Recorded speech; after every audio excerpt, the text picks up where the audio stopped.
Welcome friends, my dear student. आपके अपने channel Virendra computers में आपका स्वागत है। मैं हूं वीरेंद्र सर, अपने बेसिक से एडवांस लेवल तक अंग्रेजी सिखाने के लिए उपस्थित हूं। मित्रों, मैं जानता हूं कि आप अंग्रेजी सीखना चाहते हैं क्योंकि आप मेरी इस वीडियो को देख रहे हैं कि आप अच्छी अंग्रेजी सीखना चाहते हैं। मेरा आश्वासन है कि आप बहुत ही जल्द इंग्लिश सीख पाएंगे। क्या आप तैयार हैं? अगर आप तैयार हैं तो आइए हम स्टार्ट करते हैं बेसिक से इंग्लिश के बारे में। सबसे पहले हम इंग्लिश स्टार्ट करने के लिए सबसे पहले हम अक्षर को पहचानेंगे। पहले अक्षर और वर्ण में अंतर क्या होता है, पहले हम वर्ण के बारे में जानेंगे। सबसे पहले जो हम लोग पढ़ते थे इसको क, ख, ग या घ या अंग, या फिर शुरू से हम स्टार्ट करते हैं अ, आ, ई, बड़ी, छोटा ऊ। इसको हम लोग पहले क ख पढ़ते थे, लेकिन यह क्या है? वर्ण है। क्या है? वर्ण है। क्या है? वर्ण है। अब हम बताएंगे कि वर्णमाला किसको कहते हैं, यानी अक्षरों, यानी ये वर्णों के समूह को वर्णमाला कहते हैं। जैसे यही अगर हम क से ज्ञ तक लिखते हैं, ये पूरा एक समूह हो गया, एक श्रृंखला बना, तो इसको हम कहते हैं वर्णमाला। इसको क्या कहते हैं? वर्णमाला। चाहे हम अ से अ तक लिखते हैं तो इसको कहते हैं क्या? वर्णमाला। वर्णमाला अगर कोई पूछ दे आपसे वर्णमाला किसको कहते हैं, तो क से ज्ञ तक को हम लोग वर्णमाला कहते हैं, क्योंकि यह अक्षरों के समूह क्या है? समूह है, जिसको हम लोग वर्णमाला कहते हैं। ठीक, यहाँ तो स्टॉप करो। और सेम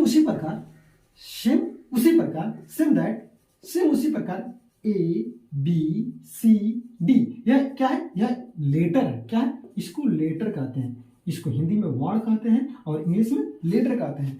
लेटर यानी इसका एक और भी नाम है जिसको हम लोग अक्षर कहते हैं। ठीक है। अब ये ए बी सी डी जो है यह क्या है? लेटर है। और सेम उसी प्रकार ए से लेकर अगर जेड तक हम लिखते हैं तो इसको इंग्लिश में क्या बोलेंगे? अल्फाबेट। क्या लिखेंगे? अल्फाबेट। ALPHABET, alphabet. अल्फाबेट किस होता है? का वर्णमाला। अगर हिंदी में हम कन्वर्ट करते हैं इसको, तो क से ज्ञ तक हो या अ आ ई उ हो तो उसको वर्ण कहते हैं। ABCD या फिर छोटा लेटर में लिखें या फिर हम बड़ा लेटर में लिखें तो इसको हम क्या कहेंगे? अल्फाबेट कहेंगे। इसको फिलहाल लेटर कहेंगे, लेकिन जब ए से लेकर जेड तक चाहे बड़ा में लिखें या फिर छोटा में लिखें तो इसको हम लोग क्या बोलेंगे? अल्फाबेट, यानी वर्णमाला। ये हिंदी में वर्णमाला कहेंगे और इंग्लिश में अल्फाबेट कहेंगे। अब रह गई बात कि अल्फाबेट किसे कहते हैं। अब हम ये अल्फाबेट हो गया, इसको वर्ण कहेंगे क्योंकि यह एक एक अक्षर को बता रहा है, इसलिए ये वर्ण है। एक एक अक्षर बता रहा है इसलिए यह लेटर है, लेकिन यह समूह बता रहा है। ए से लेकर जेड तक यह एक समूह श्रृंखला बन रहा है, इसलिए इसको अल्फाबेट कहेंगे। या अ से लेकर अ तक बता रहा है इसलिए वर्णमाला है। या क से लेकर ज्ञ तक है इसलिए यह वर्णमाला है। तो अब हम बताएंगे कि वर्णमाला कहते किसको हैं। आइए इसके बारे में हम बताते हैं। वर्णमाला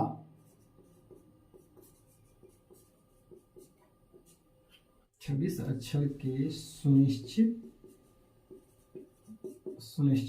संग्रह को वर्णमाला कहते हैं। वर्णमाला कहते हैं। इसको इंग्लिश में बोलेंगे ALPHABET। A certain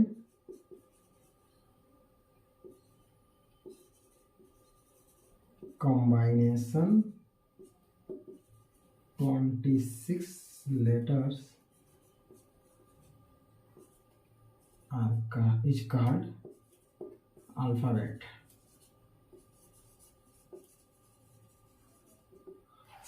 Okay, okay.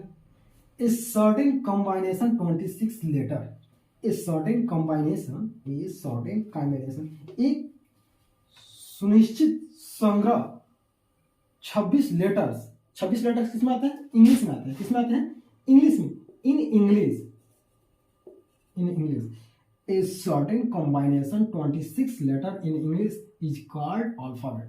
मतलब एक सुनिश्चित संग्रह 26 अक्षर इन इंग्लिश, अंग्रेजी में 26 अक्षर को एक सुनिश्चित संग्रह को ही अल्फाबेट कहते हैं।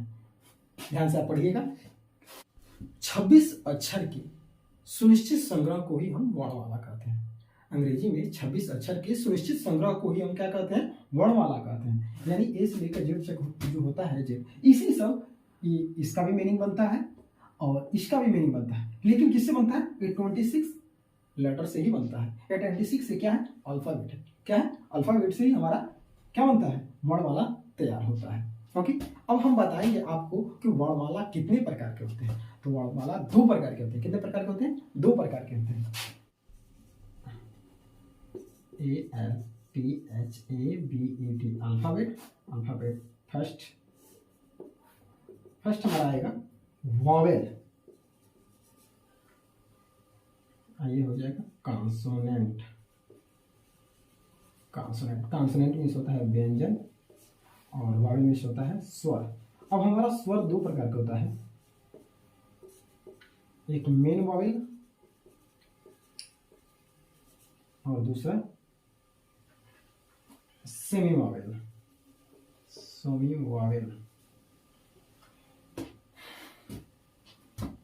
अल्फाबेट हमारे 2 प्रकार के होते हैं, एक वॉवेल एक कॉन्सोनेंट। और अल्फाबेट टोटल कितना होता है? 26 होता है। कितना होता है? 26 होता है। 26 में हमारा 5 स्वर होता है, ठीक, और 2 हमारा 5 स्वर होता है, जिसमें A-E-I-O-U, A-E-I-O-U, और हमारा W और Y ये क्या है? सेमी वॉवेल है। और 19 बाकी 19 जो होता है B-C-D ये सब होता है, ये हमारा कॉन्सोनेंट होता है। पहले आप बहुत लोग पढ़ते थे कि बोलते थे कि नहीं 21 कॉन्सोनेंट होता है और वॉवेल 5 होता है, लेकिन नहीं। आज हम बता रहे हैं आपको कि 19 व्यंजन होता है और ये 5 वॉवेल मेन वॉवेल होते हैं और 2 सेमी वॉवेल होते हैं। ये मैं आपको बताऊंगा। अब आगे मैं आपको स्वर के बारे में मैं आपको आगे वॉवेल इज दैट, वॉवेल वह है जो आर्टिकुलेट इटसेल्फ। ओके, ये हमारा वॉवेल का डेफिनेशन है। वॉवेल का क्या डेफिनेशन है? वह है जो स्वर, वह है जिसका स्वर, वह है जिसका उच्चारण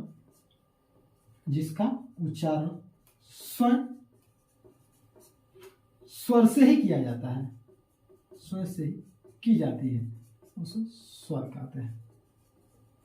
vowel is that which, vowel वह है जिसका आर्टिकुलेट इटसेल्फ, वॉवेल वह है जिसका उच्चारण स्वयं स्वर से ही की जाती है, उसको वॉवेल कहते हैं। जैसे हम आपको बताते हैं, ए जैसे का मीनिंग क्या होता है? एज मीन्स होता है जैसे। एज मीन्स क्या होता है? जैसे। A-E-I-O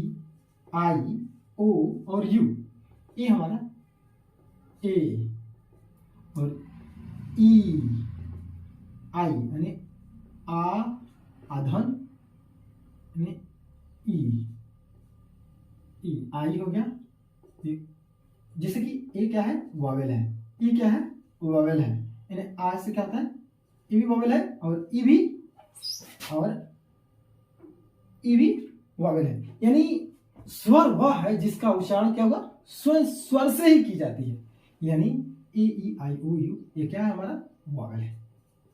ध्यान से आप समझिएगा, स्वर वह है जिसका उच्चारण स्वर से ही की जाती है।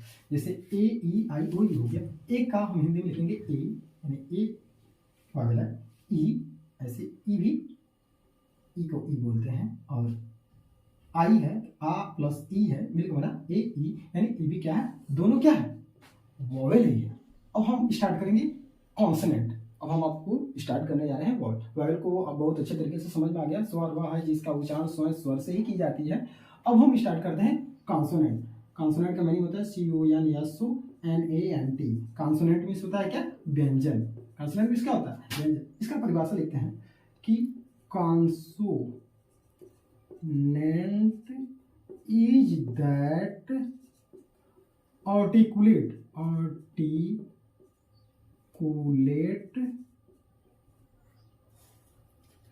the help of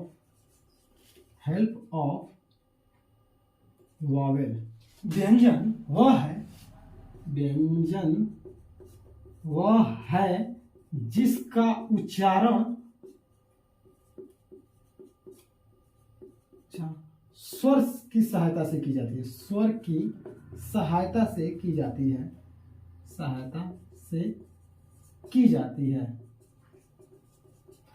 व्यंजन वह है जिसका उच्चारण, या वह है लिखा है, व्यंजन वह है जिसका उच्चारण स्वयं स्वर की सहायता से की जाती है, उसको व्यंजन कहते हैं। जैसे कि जैसे मैं आपको बताने जा रहा हूं, की हो गया, एम हो गया, एल हो गया, एस हो गया। जैसे क प्लस अ, म प्लस अ, ल प्लस अ, मतलब कि प्लस ए, यम प्लस ए। जैसे कि व्यंजन वह है जिसका उच्चारण स्वर की सहायता से, यानी इसकी सहायता से यह रेडी हो रहा है, यानी गेट हो रहा है, प्राप्त हो रहा है। यानी व्यंजन वह है जिसका उच्चारण स्वर की सहायता से की जाती है। जैसे व्यंजन आपका की है, तो की किसके सहायता से प्राप्त हो रही है? तो ए की प्राप्त से, ए की सहायता से। इसीलिए हम कह सकते हैं कि ए की सहायता से ये क रेडी हो रहा है, इसलिए यह स्वर की सहायता से ये प्राप्त हो रहा है। ओके, आपको समझ में आया? स्वर स्वयं की सहायता से प्राप्त होती है और व्यंजन स्वर की सहायता से।